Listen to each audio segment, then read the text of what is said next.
So hello everyone, and welcome back to another episode of the Deercast, a special edition of the Deercast. Where are we going today, Tom? Well, it's very special for two reasons, because we've also got our new and improved hands-free GoPro car camera equipment running. So I hope you all appreciate we're not sitting there with a camera swinging around as we're driving, but We're not. to We're answer pros. Harry's question, we're off to Hitchin. What happens in Hitchin, Tom? I don't know exactly what happens in Hitchin, but what we're off to see in Hitchin is It's not in Hitchin, it's near Hitchin. near Hitchin. We have got the sat nav going in case anyone's worried about us. We're off to see Ian and Rachel Draper / Sweetman, because we are seeing Sweetman gun and rifle makers, who we bumped into. I say bumped into. It was a deliberate bumping into at the Stalking Show to talk to them about the Style Country app. But Ian is also a fantastic gun and rifle maker. Neither of us have ever really been to a proper sort of gun or rifle makers before, have we? So we've been to the Holland and Holland shooting grounds, and we played some very nice sort of bespoke rifles there. But we've never been to a sort of workshop to see what happens, how it all comes together. Where the magic happens. So I'm really excited because his rifles, anyone who hasn't been on their Instagram, absolutely stunning pieces of equipment. And he's a true craftsman. So I am, for one, incredibly excited to go and see what they can do. So join us along and see how we get on.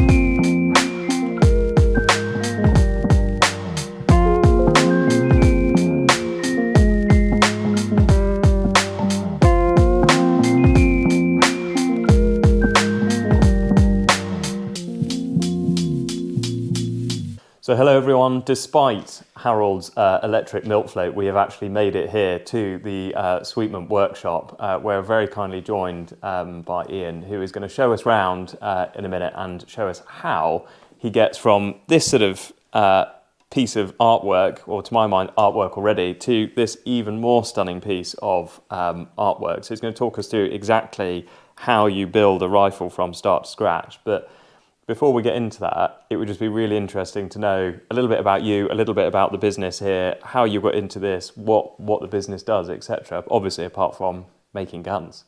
So where did it all start? How did you get into gun or rifle making? And which one do you call it, gun or rifle making? Both. So gun making tends to be shotgun, rifle making is rifles. So we do gun and rifles.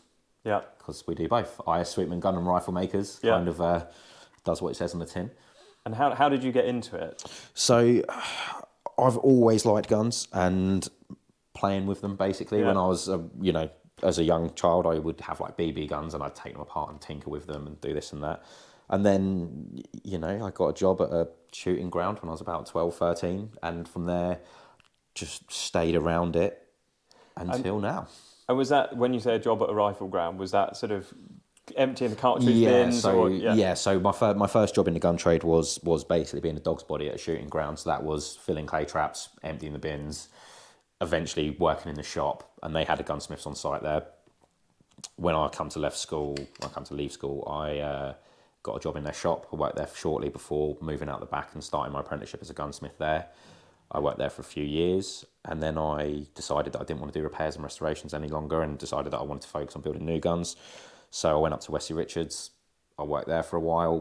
That was when I really got an introduction to building best quality rifles. Their stuff is kind of, compared to what I'd seen until I went there, is just really on another level. Worked at Wesley's for a while. Then I decided I wanted to go back down south. Got a job at Purdy's. Actually started a second apprenticeship when I went to Purdy's. So I took a big pay cut and went back to learning again. I did a second apprenticeship there, ended up staying there for 7 years before I started this company about five odd years ago now. Wow. And the business that you've built yourself here, is that predominantly focusing on rifle making or gun making, or is it sort of quite an equal split between the two? Yeah, so at the moment we're focusing on rifle making, but that's purely due to demand. So we did used to do a lot of sort of repairs and restorations, and we're more than capable of doing that sort of work, but it just tends to be that the demand for new rifles really is very heavy at the moment, and the amount of skilled people available to do it is quite small. Whereas there is competition in the sort of the repair and restoration area. So we decided as a business the best thing to do was focus on the stuff that very few people could do, and try and really progress that. So for the moment, it is predominantly rifle making with a little bit of shotgun making in between. And in terms of the rifle making, is that looking at small calibers, medium calibers, dangerous sort of game size calibers, and everything? Everything, yeah. So, you know, for instance, you've got a 9.362 in your hand there. That's one of ours. I've got a little 6.5 Creedmoor here. So that's going to be more sort of like driven game, sort of wild boar setup. This one's going to be made for deer stalking in the UK. I've also got 416s and 500s going through for dangerous game. So it is really it's across the board. And predominantly bolt actions, or a little bit of a mix? Predominantly for new builds, predominantly bolt actions. We do, however, do sort of a lot of sort of rifle specific work. So a lot of things like mounting scopes on double rifles, and sort of regulations to them and stuff like that as well. But yeah, predominantly rifles at the moment, but it does and can change depending on what the market wants. And is that what you ultimately enjoy? And would you rather be a bolt action rifle maker than a shotgun maker? Is it quite a happy coincidence, or? It's a happy coincidence. I really don't mind. You know, I enjoy the shooting of rifles more myself in terms of being out in the field, but in terms of the actual mechanical work, it's very much you know, they're just so different. They're not really. It's not really one or the other. You know, the way they work. There's a lot more sort of science involved in building a rifle compared to building a shotgun, but at the same time, you know, they've both got their fun jobs and they've both got their boring jobs. Yeah, basically. And we're actually, I'm sure we're going to learn more about it later today, but the rifle you're holding there is quite an exciting project, isn't it? Yeah. There will be more to come on the Deercast channel about this particular rifle in the future, but give us a little bit of a sneak peek. What is this? So this one is a 6.5 Creedmoor, so you can get ready for the moans. This is one of our own rifles that we've built up. It's sort of coming to the end of the actioning stage now, and we're looking to start stocking it. This is one we're going to build up as a demo gun. It's built on a small ring Kurtz Mauser, and it's going to be really quite something. We've gone with fixed mounts on this one, so no iron sights, because for a 6.5 Creed, there's absolutely no point. And it's going to be a lovely little rifle. Yeah. And you're going to take us through the process of how we build a rifle in a second, and that's all to come. But broadly speaking, from what we understand, there's sort of 4 or 5 sort of main stages to building a rifle in terms of and forgive me because I'm going to get this totally wrong, there's the sort of sorting the action bit, sorting the barrel, putting that all together, then selecting your blank, sort of refining that into the shape of a stock, putting it all together, and then finishing both bits of it. Is that broadly correct? That's about right. Probably cringing inside at me explaining all of that, but yeah. No, broadly that's about where we're at. Yeah. Okay, amazing. Well, let's go on through to the workshop and learn how to build a rifle. Cool. So, Ian, you're going to basically give us a bit of a really kind of dumbed down lesson on how you actually go about taking a rifle from the raw materials all the way up to something like you were just showing me earlier that's sort of 80% done, but, you know, to a beautiful finished custom rifle. So what have you got here? So this one here is a 416 Rigby. So this is one that will be a takedown rifle for sort of African game. First things first is once we've selected everything that we know we're going to make the gun on, we'll start with our fitting chamber. So that'll be onto the lathe in the corner. We'll then get the barrel in the lathe, make sure everything's as concentric as we can get it.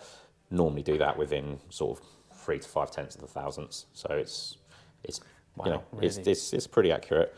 From that point, we'll cut the threads, we'll fit the action on there. This one's a takedown, so this one has square threads, which are a little unusual. So you've already done quite a bit of work to this particular. Yes. So this one is at this point is ready to go to proof. Yeah. So it's had the barrel fit to the action, headspace has been completed, trigger's been fitted, bolt and safety have been fitted. So this one at this point could go then to be proofed. Yep.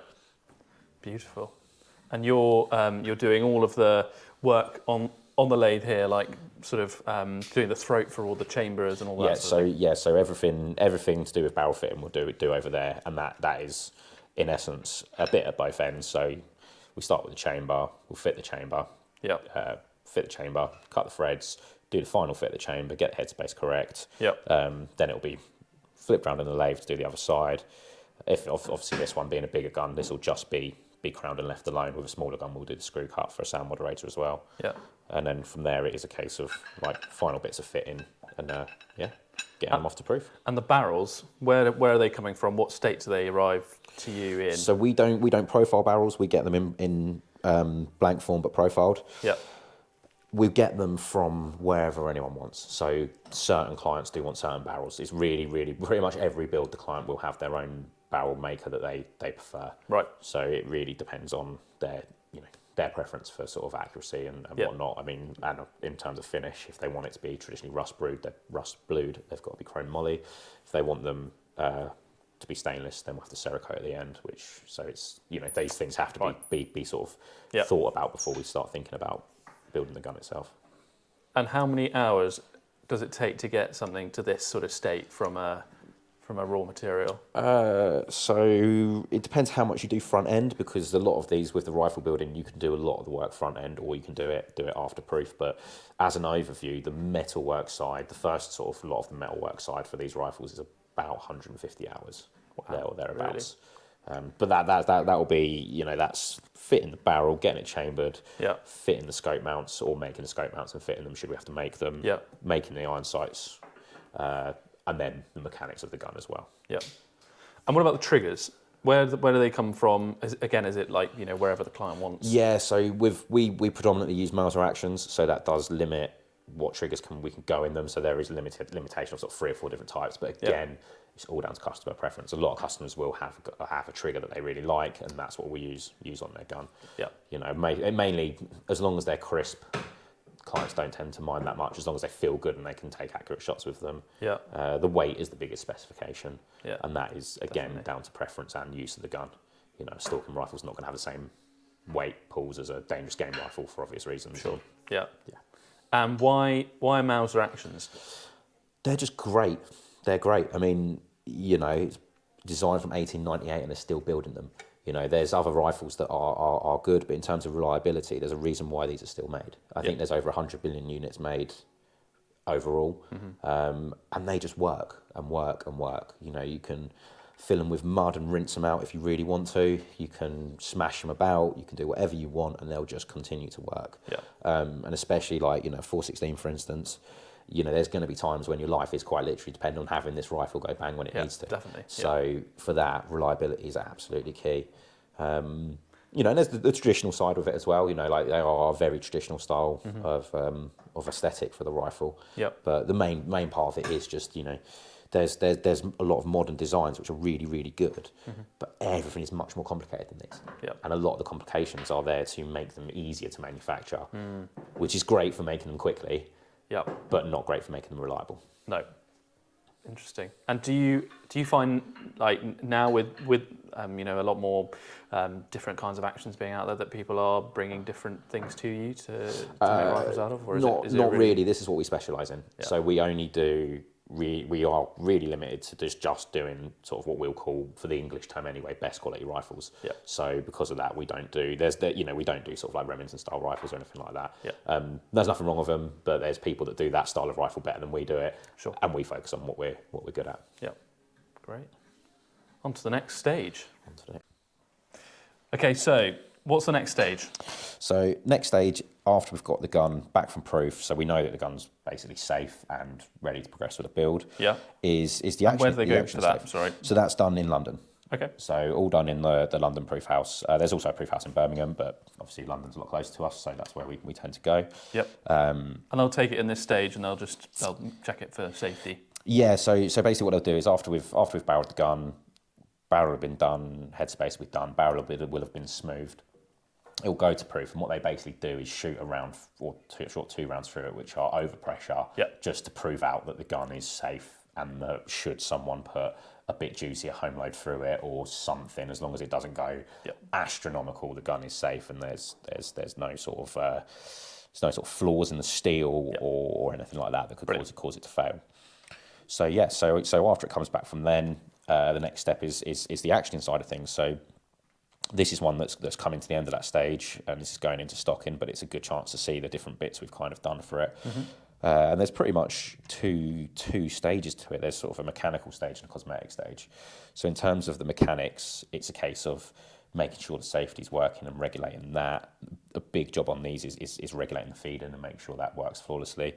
Then it's a case of fitting the scope mounts, fitting the barrel band for the sling. And then there's a couple of extra bits of cosmetics in there, things like making these strap over combs, which are quite a nice touch. Like I say, this one will also have the extended guard on there, but that'll be done during stocking. And and then there's lots and lots of polishing in that as well. I can imagine. And we were talking earlier about these scope mounts. You were saying that most of the rifles that you make for accuracy are fixed. Yeah, so for the most part, a lot of the rifles we make will have removable scope mounts because it's more sort of practical for travel and multiple scopes. However, for this particular gun, we are really focusing on an accuracy point of view. So that's why we've opted to go with fixed mounts. You get really good accuracy with both, but in terms of marginal gains, every little thing you can do to get more consistency will gain you more accuracy through the piece overall. Just one more thing. Absolutely beautiful. Okay, so you've got it to this stage, and then is it stocking, or are you doing hardening and all that sort of thing? From this stage, it will move on to stocking. So the next stage is basically get the stock started, and then all your things like your hardening, all that sort of stuff, that will be done right at the end. Right at the end. During finishing. Yeah. Cool. Okay. Should we have a look at some stocks? Yeah. Let's do that. Okay, so we're out here. We've got some nice bits of timber. Do you want to just firstly talk us through where you get your wood from, what this is? Really basic sort of... Yeah, so for the most part, it's Turkish walnut. It all come from Turkey or sort of neighbouring regions. Yeah. It's each piece from when it was grown is probably going to be 400 to 600 years old. Wow, really? Yeah, I mean the trees themselves, as in sort of, it's going to end up being a 400-year-old tree by the time it gets felled. Yeah. And that's kind of will be at the young end. Even in terms of time, by the time it's cut from the tree, it's still going to be 5-7 years before you can actually use that piece. So it's going to have to have been, obviously grown, felled, cut in the sawmill. Then at that point you can purchase it. We call it either wet wood or dry wood. That's what it says on the tin. The wet wood is wood that will be lovely pieces, but you might have to sit on them for some time before they can be used. And the dried wood is wood that you can purchase. It's a little bit more money, but you can buy that wood and then you can use it. Sure. Use it straight away. So you're not having to season any of this necessarily. It comes to you in these... Yeah, so I don't tend to buy wet wood. I tend to buy the wood that I can just use. Yeah.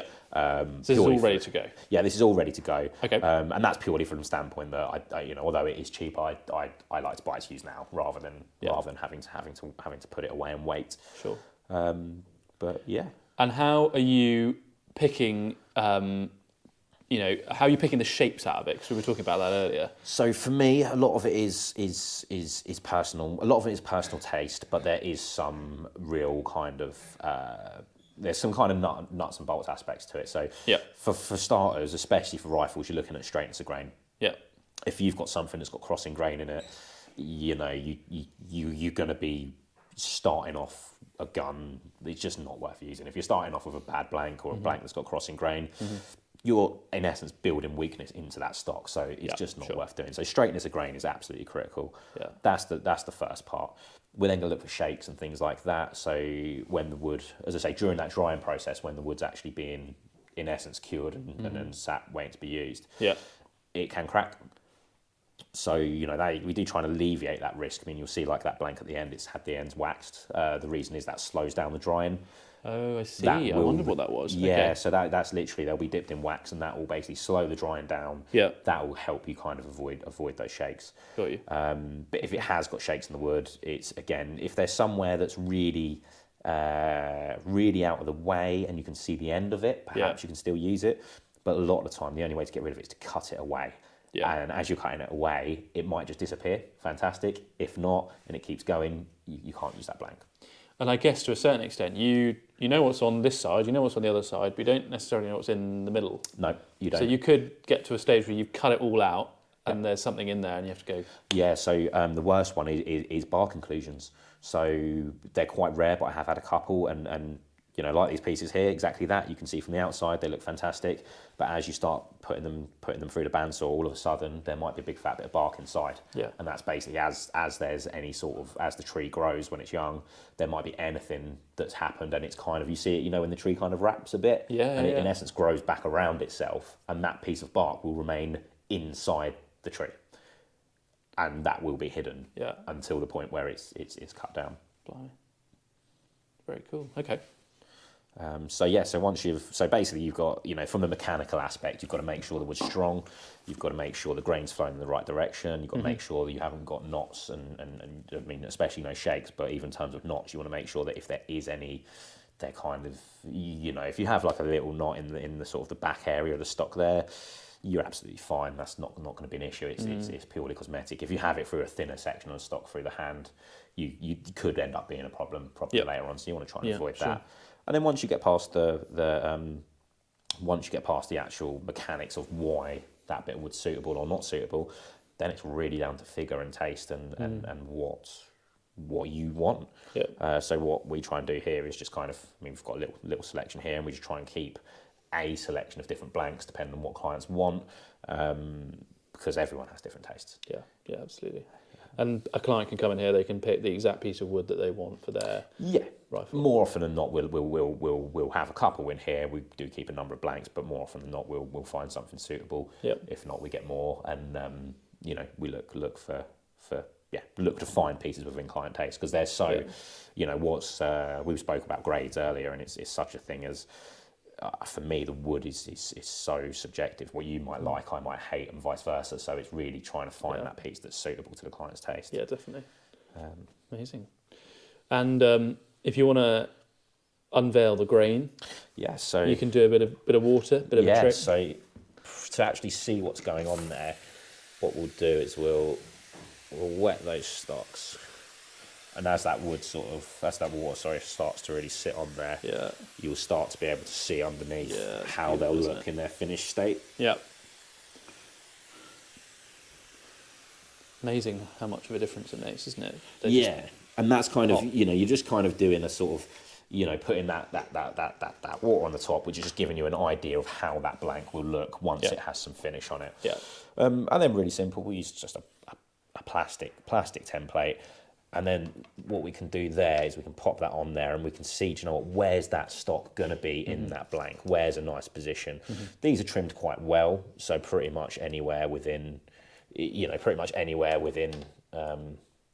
within there would actually work really quite well. But if you've got a bigger blank, or if you've got, or especially actually if you've got a smaller blank, and you might have to do a little bit of wiggling to really try and find where that stock wants to go. Yeah, sure. Stunning. Okay, on to the next stage. We picked our bit of wood. You've got the rifle in a sort of proofed state at this point, yeah? Yep. What are we doing? What's this? So basically, this rifle's been proofed, it's been actioned, into stocking, and this is what we'll call sort of like the first sort of stage of the stocking completed. So at this point, all the metalwork's been let into the stock. It's still in its full size, and then from here it will be sort of taken down to actual shape. So it's very much a block at this point. Very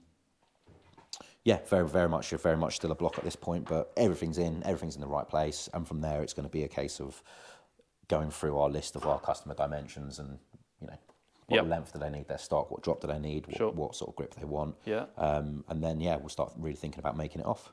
Okay. Right, so Ian, you were saying this is one of the earliest rifles you made, and this is probably after that stage you've kind of finished all the dimensions of the stock. Yeah. So this one's quite a lot more advanced. So this one, we've taken it from the block of the stock. You know, it's had all the things like the pad fitted, sling studs fitted, ebony tip. It's been made off. It's been checkered. Beautiful. And then this is well into its sort of finishing phase. So, Yeah.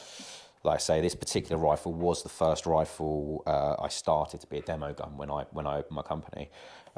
It's still not finished. I don't know if that's a good thing or a bad thing. It's a good thing because I suppose customer orders have taken precedence, so they've had to obviously come first. But at the same time, I would like to get it sorted at some point. Yeah. So this one is a 9.3 by 62. It's well into the finishing stage, so it's been pretty much fully engraved. It's got scroll work. It's so delicate engraving. It's very sort of subtle, isn't it? Yeah, so it's very, very, very traditional style. So we've got scroll work engraved throughout with things like gold serial numbers on there. We've left a vignette blank here, so whoever wants to purchase the gun can have the animal of their choice engraved in there. Yep. The woodwork, it's sort of a third of the way through finishing. The grain's full, but it really needs that last bit of oil on there really to bring it out. Yeah. But for all intents and purposes, it's nearly there. There's probably only sort of maybe like 40 hours left, and it'll be done. But you haven't done the hardening on this yet. No, hardening not's done. So in terms of the actual final finishing, hardening of the action needs to be done. Yeah. Bluing of the parts, bluing of sort of the spring and the lever there, blacking of the bottom plate. Bit more hardening on the grip cap and barrel blacking and whatnot. Yeah. And then then it'll be ready for sort of run through the checker and final assembly. Amazing. And we were talking earlier about hardening and the impact that has on the smoothness of the action. Yeah. So at this stage, it won't be sort of glassy smooth. I mean, it's obviously operational and is fine, but when it's hardened, it's when you've got the final heat treat on steels there, it does make everything glide a lot smoother. beautiful. The colour is almost an accidental byproduct. Like it's nice, but it's the mechanical hardening properties are really what we're going Practical for. aspect, Yeah. And is this going to be, what colour are you going to go for on this one, do you think? So this one will be the action will be colour hardened. Yeah. The bottom metals will be black. Grip cap will be colour hardened. Barrel's going to be black. The muzzle brake will be colour hardened. Yeah. And then a couple of little bits of blue, and it will have a gloss finish on it once it's done. Yeah. As opposed to the satin finish that's on there now. Lovely. And What about the extractor? that'll be blue. Lovely. I just think it's a nice touch to have blue on there. Beautiful. So I was saying about like the red oil that we use. So that's this. That looks like a very well used bottle. Yeah, and it's very much sort of homebrew oils as well.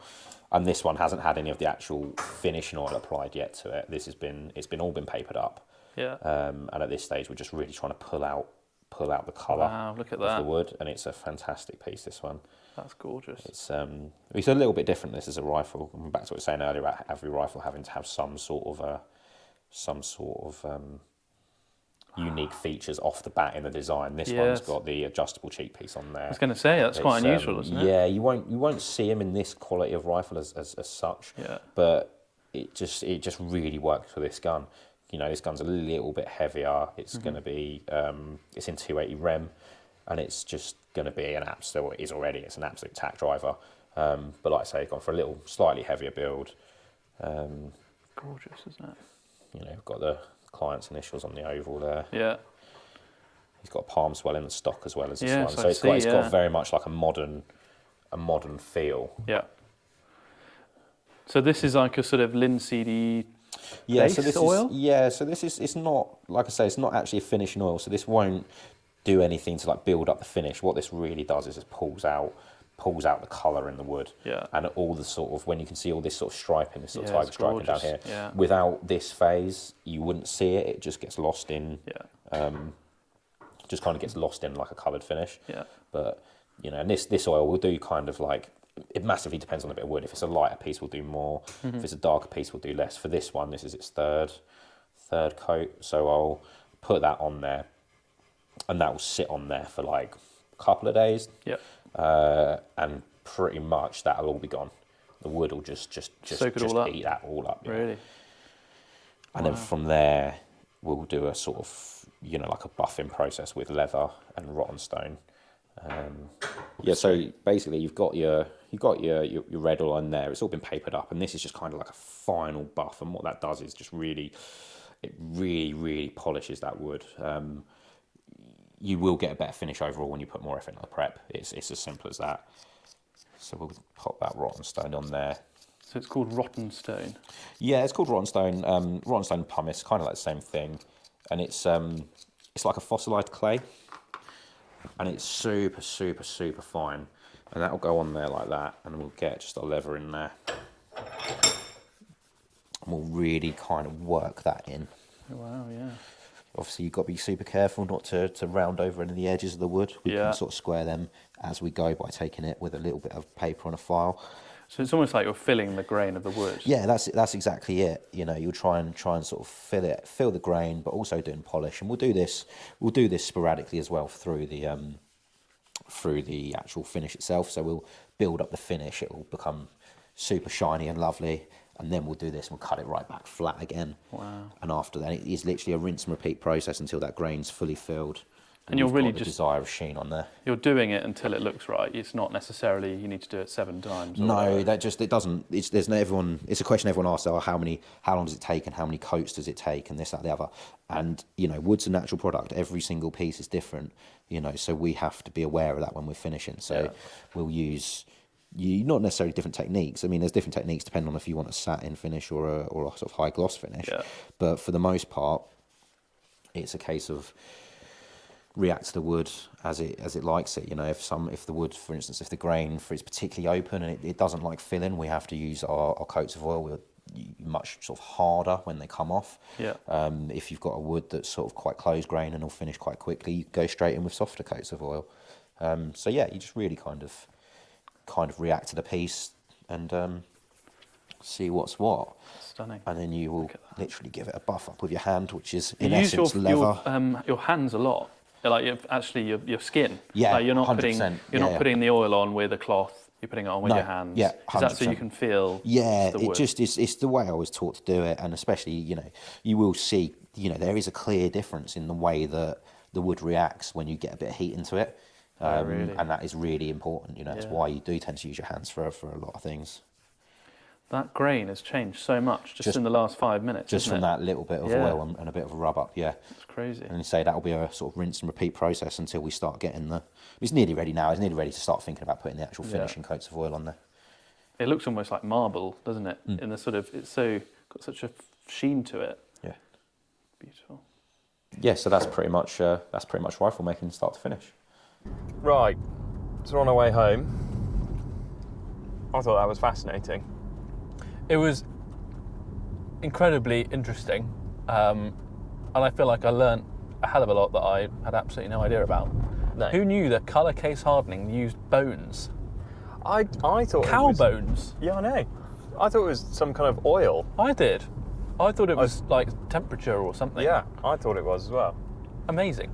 I think an amazing level of craftsmanship goes into those rifles that we've just seen, and I'm not sure if I bought one I could bring myself to use it. I think Ian really makes them to be used, though. Do you know what I mean? Yeah. He's not making showpieces. I think he wants them to be used. Yeah. And they have a big degree of practicality to the finish and all the rest of it, don't they? Yeah. So that you can take them out and use them and not just leave them in a cabinet, which would be a crying shame. I think you've got to use these things, wouldn't you? Yeah.